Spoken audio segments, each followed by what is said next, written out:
سر اس کے کندھے پر مار کے رکھا تو وہ اسے نظر انداز کرتا خود بھی سونے لگا۔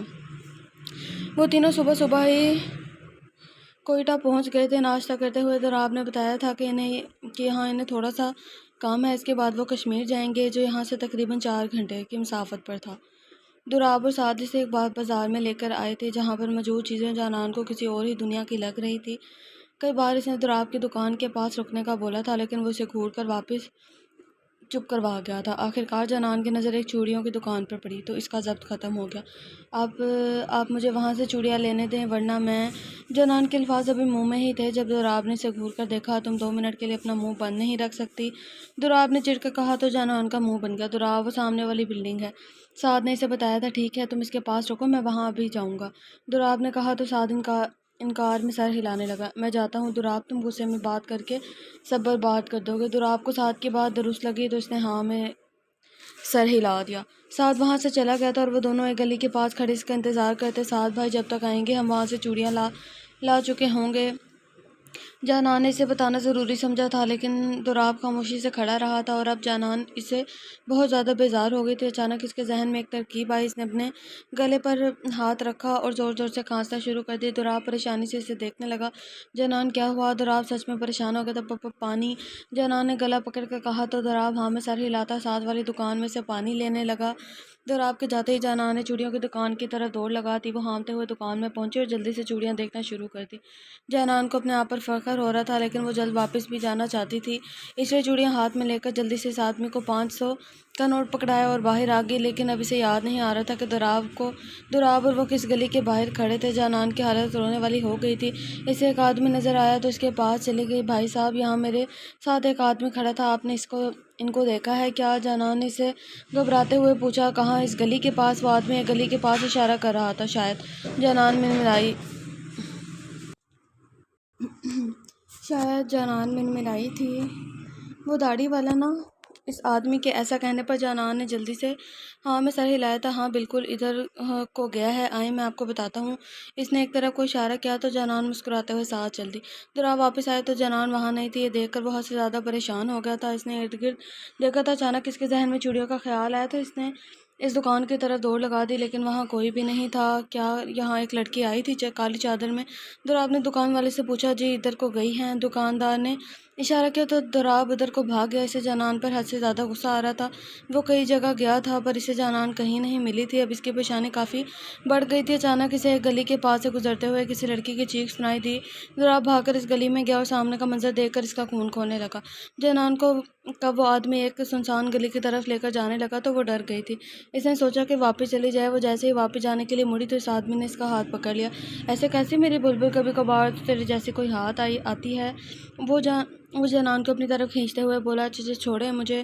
جانان کی آنکھوں میں آنسو آ گیا۔ اچانک اس آدمی نے ہاتھ بڑھا کر جانان کی چادر کو کھینچ کر اس سے دور کیا تو جانان کی چیخ نکل گئی اور اس آدمی کو دور دھکیلنے کی کوشش کر رہی تھی۔ واؤ، تو کمال ہے، اس آدمی نے جانان کے وجود پر غلیظ نظریں ڈالتے ہوئے کہا۔ اچانک سے کوئی بہت تیزی سے آیا اور اس آدمی کو جانان سے دور دھکیل کر اسے بری طرح سے مارنا شروع کر دیا۔ تیری ہمت کیسے ہوئی اسے چھونے کی؟ جانان گھبرا کے دراب کو دیکھ رہی تھی جو دیوانہ وار اس آدمی پر مکے برسا رہا تھا۔ دراب نے اس ہاتھ کو دیکھا جس سے اس نے جانان کو چھوا تھا اور پھر اس کے ہاتھ کو اپنی گرفت میں لے کر اس کی انگلیوں کو چٹکا کر توڑ دیا۔ وہ آدمی بری طرح سے چلانے لگا۔ دراب نے اسے چھوڑ کر ایک لات اس کے پیٹ میں ماری اور اب وہ زمین پر لیٹا بری طرح کرا رہا تھا۔ چلو۔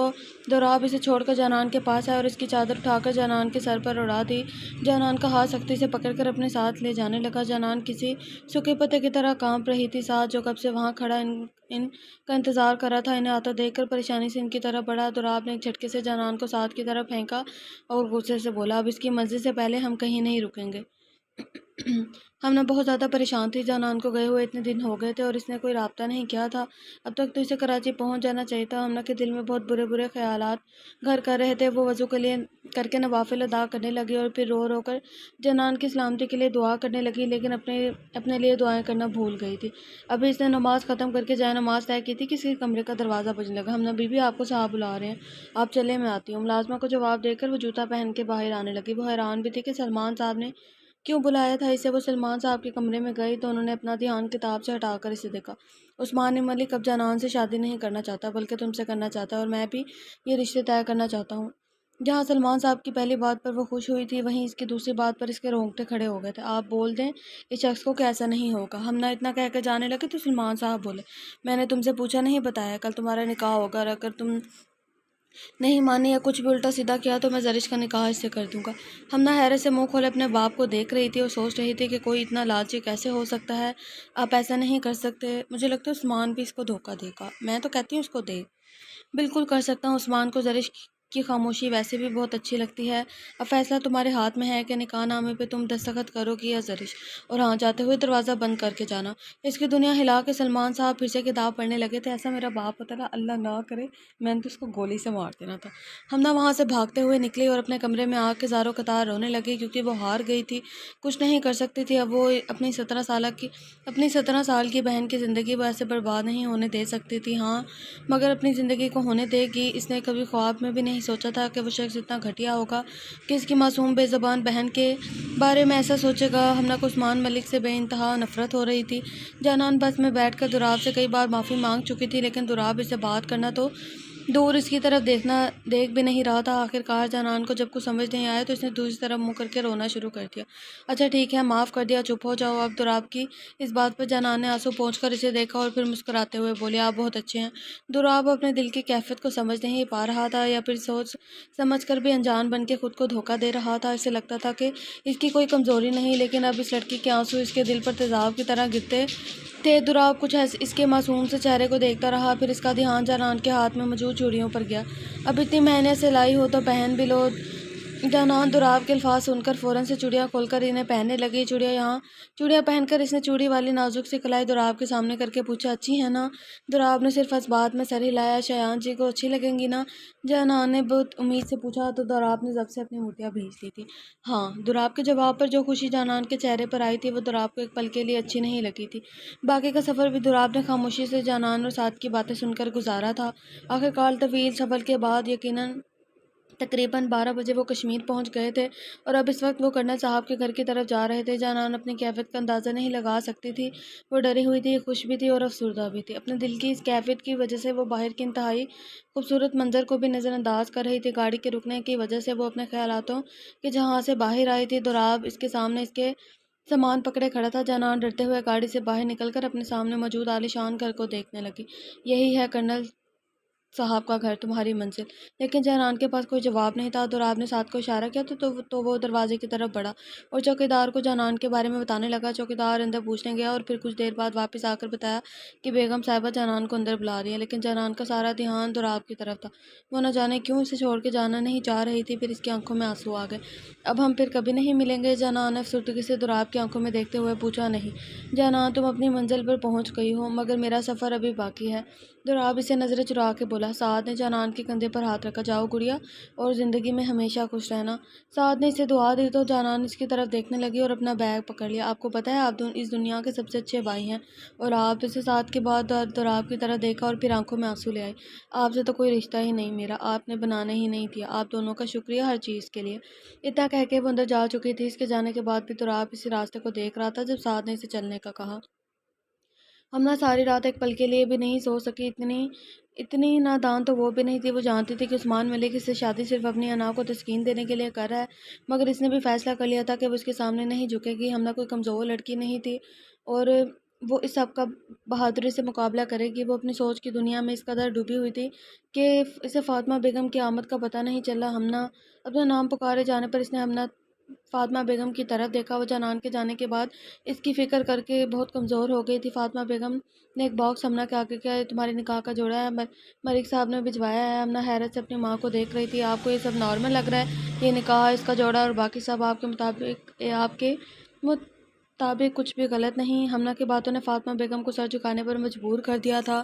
ایسی مائیں نہیں ہونی چاہیے، ہم کر بھی کیا سکتے ہیں؟ ہمنا چلنی تو تمہارے ابا کی ہی ہے۔ ہمنا کو اب ان کی ہمیشہ والی بات پر بہت غصہ آیا تھا۔ اب اس دنیا کی سب سے کمزور عورت اور ماں ہے جو آج تک نہ اپنے لیے آواز اٹھا سکے اور نہ ہی اپنی اولاد کے لیے۔ باہر بابا کا ہر ظلم برداشت کیا اور آپ کو مارنے کے غصے اور آپ کو مار کے غصہ نکالتے رہے تو کبھی ہمیں مار کے، لیکن آپ کی خاموشی نے اور بہادر بناتی گئی۔ آپ کو کیوں سمجھ نہیں آیا کہ ظلم سہنے سے اس کے کرنے والوں کو چھوٹ ملتی ہے؟ آپ کمزور ہیں امی، بہت زیادہ کمزور۔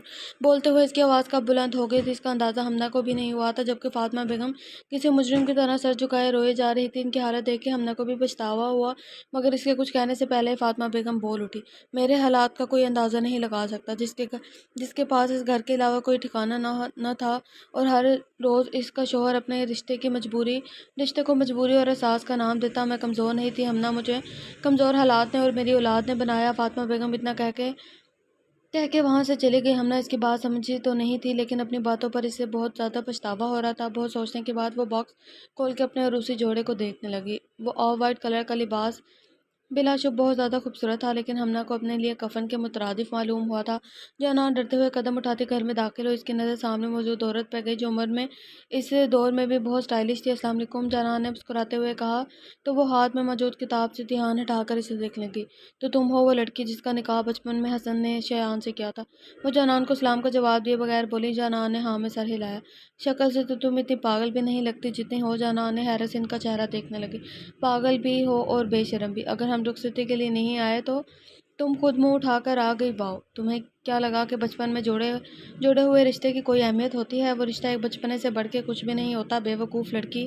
جانان مجرم کی طرح سر جھکائے ان کی باتیں سن رہی تھی اور اپنے آنسو روکنے کی بمشکل کوشش کر رہی تھی۔ جانان کی حالت دیکھ کر خاتون اپنی نوکرانی کو بنانے لگی، جاؤ میرے لاکر میں ایک ریڈ فائل ہے، وہ لے کر آؤ۔ نوکرانی ان سے چابیاں لے کر گئی اور کچھ دیر بعد ایک فائل لا کر بیگم صاحب کے ہاتھ میں دی، جسے انہوں نے جانان کے قدموں میں پھینکا۔ لو پکڑو اسے اور جان لو کہ کیا اہمیت ہے تمہاری میرے بیٹے کی زندگی میں۔ جانان نے وہ فائل اٹھا کر کھول کر دیکھا اور تو بہت دیر اس سے رکے، آنسو ٹوٹ کر کاغذات پر گرے۔ وہ اس کا طلاق نامہ تھا جس پر شایان شاہ کے دستخط بھی موجود تھے۔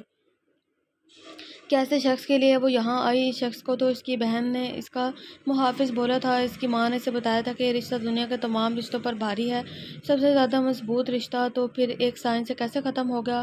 جانان روتے ہوئے ان کاغذات کو دیکھ رہی تھی، پھر آنکھوں سے آنسو پوچھتے ہوئے بولی، نہیں، یہ جھوٹ ہے، مجھے شایان جی سے ملنا ہے، وہ یوں ہی ہمارا رشتہ ختم نہیں کر سکتے، میں ان سے ملے بغیر نہیں جاؤں گی کسی بھی فیصلے کو۔ جانان نے بہت ہمت کی تھی، ٹھیک ہے، تمہاری یہ خواہش بھی میں پوری کر دیتی ہوں، بلکہ لو شایان بھی آ گیا، انہوں نے سیڑھیوں کی طرف دیکھ کر کہا، تو جانان بھی وہیں دیکھنے لگی۔ شایان چھوٹے بالوں، داڑھی سے پاک چہرے اور مغرور نقوش کے ساتھ کافی خوب روح تھا۔ شایان پر نظر پڑتے ہی وہ بھاگ کر اس کے پاس گئی جو حیرت اور اجنبیت سے اسے دیکھ رہا تھا۔ جانان کا خوف سچ ثابت ہوا تھا، شایان نے اسے نہیں پہچانا تھا۔ شایان، دیکھو اس بے وقوف لڑکی کو اور بتاؤ اسے کہ یہ پیپرز تم نے سائن کیے ہیں اور اسے طلاق دے چکے ہو۔ فریحہ بیگم کی آواز پر اس نے حیرت سے انہیں دیکھا اور پھر معاملے کو سمجھتے ہی جانان کو مسکراتے ہوئے دیکھنے لگا۔ ہاں جانے من، موم سچ کہہ رہی ہیں، طلاق دے چکا ہوں میں تمہیں، لیکن اب افسوس ہو رہا ہے، اگر پہلے تمہیں دیکھ لیتا تو اتنی جلدی نہ کرتا۔ شایان غلیظ نظروں سے جانان کو دیکھتے ہوئے بولا۔ جانان کو اپنے اندر سب بکھرتا ہوا محسوس ہوا، اسے کچھ سمجھ نہیں آ رہی تھی کہ ارد گرد کیا ہو رہا ہے۔ اس کے کانوں میں بس شایان کے الفاظ گونج رہے تھے، سن لیا ہوگا، سن لیا ہے، اب سکون سے نکلو، اب یہاں سے، آسیہ سامان پکڑو اس کا اور نکالو اس پاگل لڑکی کو یہاں سے۔ فریحہ بیگم کے کہتے ہی ملازمہ نے جانان کا بازو پکڑ کر اسے بے جان گڑیا کی طرح کھینچتے ہوئے گھر سے باہر سڑک پر پھینک دیا۔ بہت دیر جانان وہیں بیٹھ کے روتی رہی، پھر اپنے سامان اور فائل کو ہاتھ میں پکڑے چلنے لگی۔ وہ کہاں جا رہی تھی وہ نہیں جانتی تھی۔ دارا کو آخر کار بہت محنت کے بعد ملک کے اڈے کا پتہ چل گیا تھا۔ اس کے آدمیوں نے دارا سے اس کے سارے ہتھیار لے کر اسے اندر ملک کے پاس جانے کی اجازت دی تھی۔ دارا نے انہیں بتایا تھا کہ ملک کے لیے اس کے پاس ایک خفیہ خبر ہے جس کو جاننے کے لیے ملک نے دارا کو پاس بلایا ہے۔ ہاں بول، اب کون ہے تو اور کیا خبر ہے؟ ملک نے دارا پر ایک نظر ڈالتے ہوئے پوچھا۔ خبر